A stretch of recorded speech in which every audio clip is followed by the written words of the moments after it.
മാത്യുവിന് ഇവനെപ്പോഴാണ് ജനിച്ചതെന്ന്? എൻ്റെ ഏട്ടന് മോനുണ്ടായപ്പോഴാണ് ഞങ്ങളുടെ അപ്പൻ ഇവൻ ജനിക്കുന്നത്. ഒരനിയനെ പോലല്ല, സ്വന്തം മോനെ പോലെ ഞാനിവനെ വളർത്തിയത്.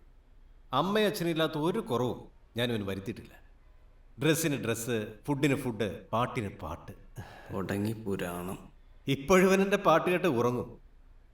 ചെറുപ്പം മുതലുള്ള ശീല.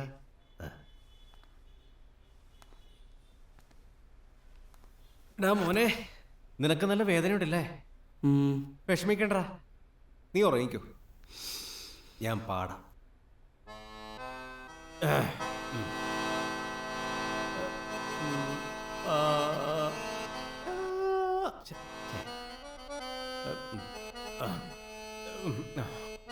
ഹരി മുരളി, ഹരി മുരളി. അനിയ, ഞങ്ങളുടെ മാണിക്കുഞ്ഞിനെ ഇടിച്ച ഓട്ടോ നമ്പർ ഓർമ്മയുണ്ടോ?